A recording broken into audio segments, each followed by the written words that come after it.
Los hongos son capaces de transformar esto en esto. ¿No me crees? Esta escultura de acá fue construida en 2014 y se utilizó para su construcción 10.000 ladrillos, todos fabricados a partir de residuos de madera y hongos. Y es más, en 2024 se construyó por primera vez una casa funcional hecha a partir del mismo material. Pero para acá hay más. ¿Sabés qué tienen en común este ladrillo, esta cartera y el embalaje de esta botella? Sí, que todos fueron hechos a partir de hongos. Pero pará, ¿cómo puede ser esto? O sea, plásticos, ladrillos y cuero. Son materiales muy diferentes. ¿Cómo puede ser que todos estén hechos a partir de hongos? Y aparte, ¿para qué sirven exactamente? O sea, ¿qué es lo que tiene de malo los que estamos utilizando ahora? En este video te voy a mostrar la tecnología que hay detrás de estos materiales. ¿Cómo es que nos aprovechamos de ciertas características que tienen los hongos para fabricarlos? Vas a conocer a una de las cofundadoras de una startup pionera en Latinoamérica en la fabricación de uno de estos materiales. Y también vamos a poder ver por qué es que nosotros necesitamos desarrollar estos materiales y si realmente los podríamos llegar a ver en un futuro.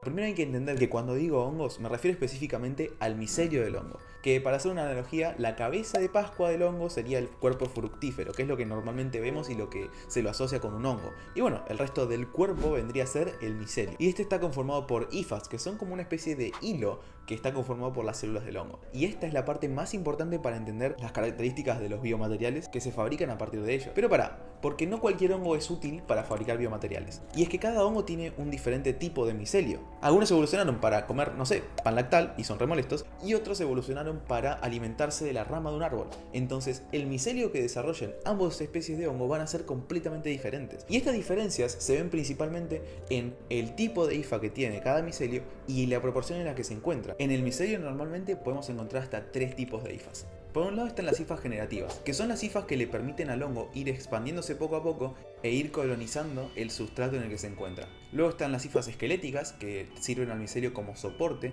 y luego están las hifas de unión, que actúan como una especie de pegamento, tanto entre las propias hifas como entre las hifas y el sustrato. Pero no todos los micelios tienen los 3 tipos de hifas. Hay algunos que por ejemplo solo tienen las hifas generativas, mientras que otros tienen 2 o 3 tipos de hifas. Y lo que se vio fue que los hongos que tienen de 2 a 3 tipos de hifas son mejores actuando como un pegamento para el sustrato y hacen que los materiales que dan lugar tengan una mayor cohesión. Pero esto no es lo único importante, ya que muchas veces el sustrato, es decir, el alimento del hongo, va a pasar a formar parte del propio material, por lo que las características del sustrato son importantísimas, tanto para el crecimiento del hongo como también para las propiedades finales del material. Y para poner un ejemplo, el prensado en caliente hace que el material tenga una muchísimo menor afinidad por el agua. Y la afinidad de estos materiales por el agua, como vamos a ver más adelante, es una de sus mayores debilidades, así que esto es importantísimo. Y algo que también influye un montón es las condiciones en las que crecen los hongos. O sea, las condiciones en las que crece el hongo te va a determinar cuánto crece el hongo, qué tan densa es la red de micelio que produce,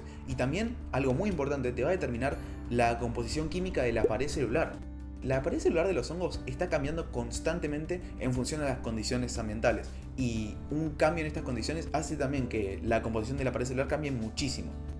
Y para mí, uno de los ejemplos perfectos de cómo las condiciones en las que crece el hongo puede realmente afectar el biomaterial que da como resultado es en el caso de uno de los biomateriales que produce Ecovative, que es una startup que produce biomateriales a partir de hongos, y uno de ellos es este de acá. ¿Saben qué es eso? Esas son hifas aéreas. Las hifas aéreas son un tipo de hifa generativa que se produce en la superficie del micelio, y esta es la que después va a dar lugar al cuerpo fructífero del hongo. Y tiene la característica de que tiene muchísima menor densidad. El hongo jamás produciría hifas aéreas de esta forma. Lo que sucedería es que luego de que el hongo colonice, digamos, todo el sustrato, empieza a generar el cuerpo fructífero. Pero en este caso lo que hacen es someter al hongo a ciertas condiciones que inhibe la producción de estos cuerpos fructíferos. Primero crecen al hongo en condiciones de alta temperatura y humedad, lo cual favorece el crecimiento de las hifas aéreas. Pero también lo que hacen es crecerlos en un ambiente que tiene una alta concentración de dióxido de carbono. Y esta alta concentración de dióxido de carbono es lo que inhibe a la formación del cuerpo fructífero y terminan formándose solo las hifas aéreas. Y esto ocurre por lo siguiente: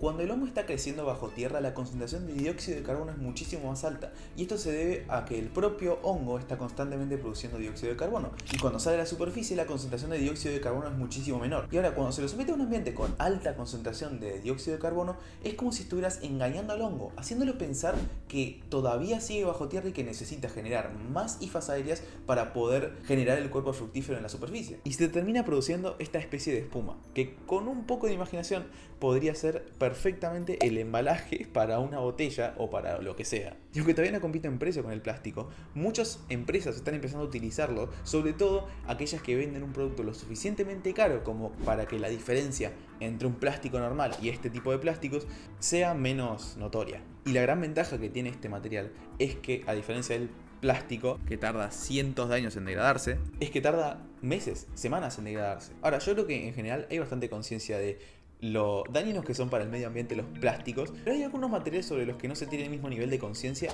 y para mí uno de ellos es el cuero. O sea, yo antes de hacer este video no tenía ni idea del daño que producía la producción del cuero justamente, pero resulta ser que producir cuero es bastante poco sostenible. Un solo kilo de cuero puede llegar a costar 17.000 litros de agua para producir, y aparte se utilizan en el proceso de curado sales que son tóxicas, o sea, sales a base de cromo que pueden llegar a liberar compuestos muy nocivos al agua. Y por otro lado, no todo el mundo le gusta que su campera esté hecha de piel de animal muerto, así que realmente hay bastante demanda por parte de la sociedad para una alternativa al cuero que no sea tan nociva para el medio ambiente y que también no involucre la muerte de ningún animal. Y acá la solución podría venir de la mano de una especie de hongo llamada Ganoderma lucidum, la cual es verdaderamente única.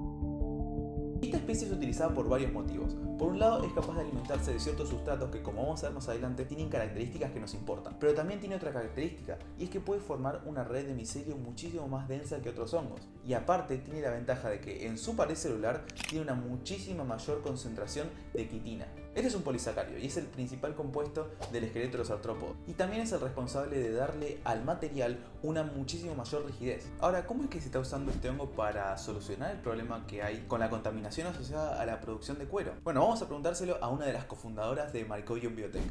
Decime qué es Mycorium Biotech y qué es lo que están haciendo. Bien, Mycorium Biotech es una startup que lo que hace es producir un biotextil a partir de hongos.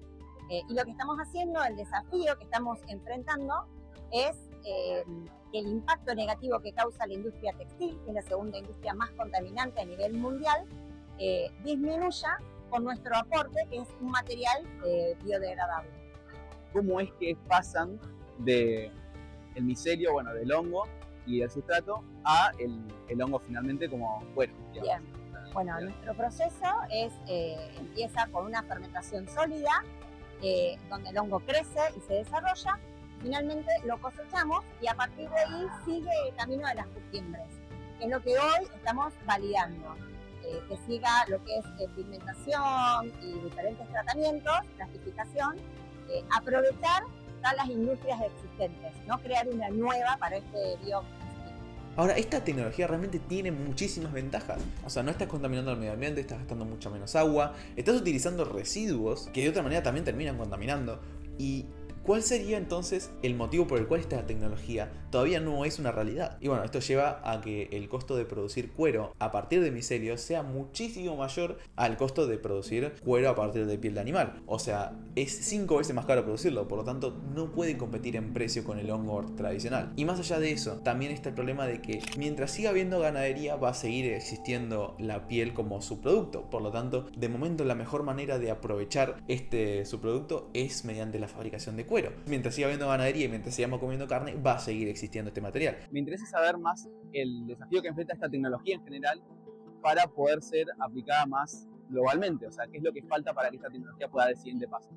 Bueno, lo que falta es seguir evaluando la escalabilidad de nuestro proceso, un proceso completamente innovador, a la automatización, porque la fermentación sólida tiene ese problema de que al utilizar bandejas, bueno, hay que ver cómo se automatiza todo esto, y principalmente la escalabilidad, que pueda ser reproducible en cualquier parte del mundo. Ahora, si hay una industria que iguala o supera a la industria textil en cuanto a la contaminación, es la industria de la construcción. Para que te des una idea de la escala de su impacto, aproximadamente 1/3 de la energía mundial es utilizada para construcción.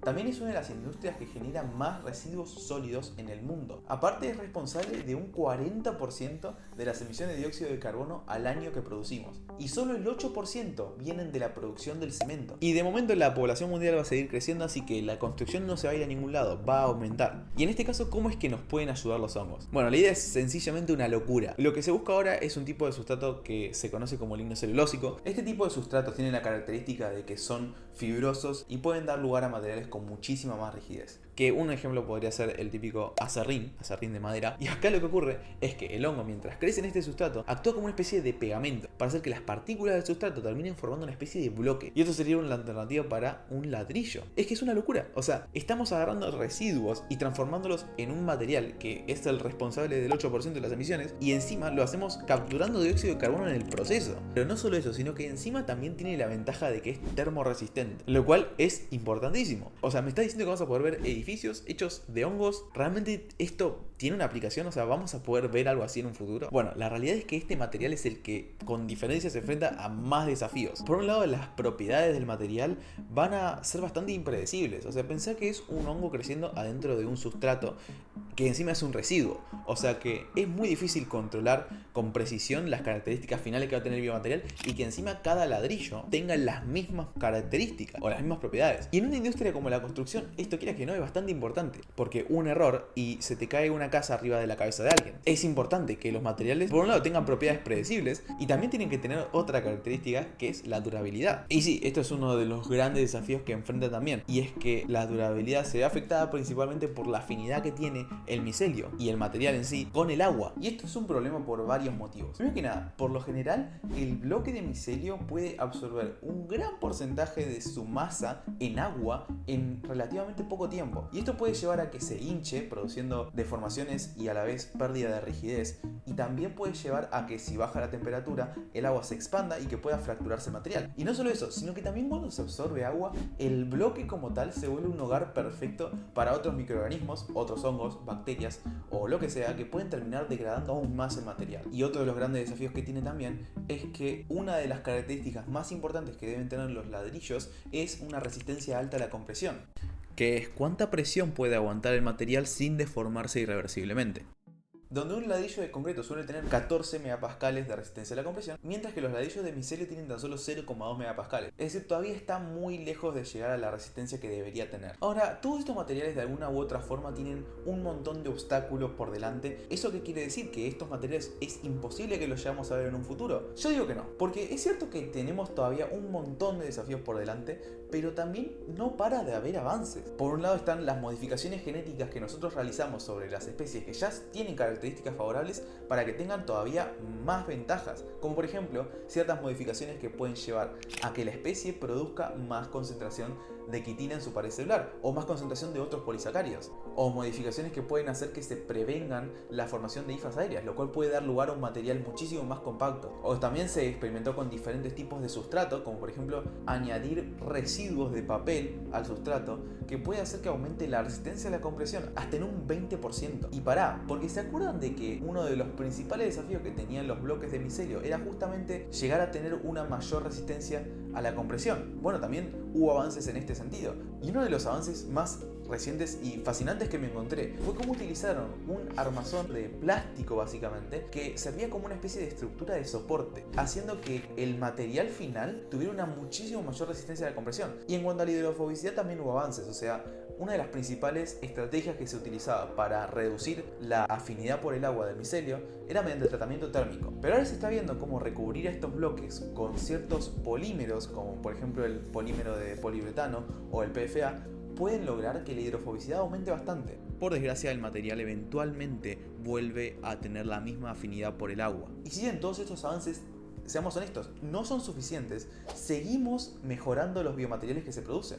Y cada vez estamos acercando más sus características a las características de los materiales que ya usamos. Pero entonces, respondiendo a la pregunta inicial, ¿estos biomateriales van a poder reemplazar realmente a los que estamos utilizando actualmente? Bueno, para mí, sin lugar a dudas, el más viable es el plástico. O sea, la alternativa al poliestireno expandido me parece una locura. El bioplástico hecho a partir del micelio no solamente iguala las características del poliestireno expandido, sino que en algunos casos incluso las supera. Y aparte, el hecho de que el micelio sea justamente biodegradable, en este caso lo vuelve una tremenda ventaja. Así que sí me puedo imaginar en un futuro a este material como una alternativa excelente para el plástico que estamos utilizando actualmente. Y con respecto al cuero, la verdad es que a pesar de todos los desafíos que tienen por delante, sí que me mantengo optimista al respecto. O sea, es verdad que tienen que todavía igualar al cuero tradicional en ciertas características, sobre todo en la durabilidad, pero el resultado final, que yo lo pude ver, es muy similar al cuero tradicional. Y realmente uno de los aspectos más importantes de esta tecnología es que hay mucha demanda justamente. Entonces yo creo que en un futuro se va a desarrollar muchísimo más. Y no soy el único que lo cree, ya que hay personas que están a diario intentando mejorarla. Me gustaría saber qué futuro le ves a tu startup, ya tipo lo más ambicioso que podría llegar a pasar o tu sueño, por así decirlo, y también qué futuro le ves a esta tecnología en el mundo, a nivel más global. Bien, mi sueño es que toda persona que vaya caminando tenga algo que sea de Mycorium. Cualquier accesorio, cartera, billetera. Y lo mismo espero para el mundo, que realmente podamos contribuir a esto, a disminuir el impacto ambiental que tantas empresas causan y que a veces no tenemos ni idea. Todas las aplicaciones que podría llegar a tener en la industria de la construcción, la verdad es que mi opinión cambió bastante. Al principio de hacer este video, la verdad que yo no tenía tanta conciencia sobre las limitaciones que había. Pero después de haber hablado con gente que está, muchísimo más informada que yo, y también de haber leído muchísimo más, me di cuenta de que las aplicaciones para esta tecnología, la verdad que están muchísimo más alejadas de lo que pensé. Y es que todavía tiene una infinidad de desafíos por delante. Me imagino que se pueden llegar a desarrollar cosas como muebles, sillas, mesas, artículos de decoración incluso, pero todavía siento que le falta muchísimo desarrollo para que lo podamos llegar a ver en aplicaciones como, una casa, por ejemplo. A mí estas tecnologías la verdad que me fascinan. O sea, primero que nada nos enseñan sobre que la manera en la que tenemos de hacer las cosas y la forma en la que producimos ciertos materiales no es sostenible y necesitamos una alternativa que sea viable a largo plazo. Y estos materiales podrían ser esa alternativa. No solamente reducen el impacto ambiental que los propios materiales generan, sino que también se aprovechan de residuos que nosotros generamos constantemente. Y cada vez hay más avances que acercan estos materiales a los estándares que nosotros necesitamos. Y el desarrollo de estas tecnologías la verdad que me da muchísima esperanza y me hace pensar que en un futuro no va a ser nada raro que veamos tecnologías como esta de nuestro día a día. Así que nada, movía todo. Así que nada, esto sería todo por ahora. Bueno, este es un canal que es relativamente nuevo todavía. Y la verdad es que tengo muchísimas ganas de seguir con este canal, por más de que no suba cada una semana. Así que cualquier suscripción, cualquier comentario, cualquier like que me dejen, la verdad que se agradece muchísimo. Y más allá de eso, lo que más valoro y lo que de verdad aprecio un montón es que me dejen feedback en los comentarios, que me digan qué les pareció, qué les gustó, qué no, qué le podrían mejorar, sobre qué temas quieren que hable, lo que sea. De verdad que si me dejan un comentario se los recontra agradezco. Así que nada, les agradezco muchísimo el apoyo y nos vemos en el próximo video. Un saludo.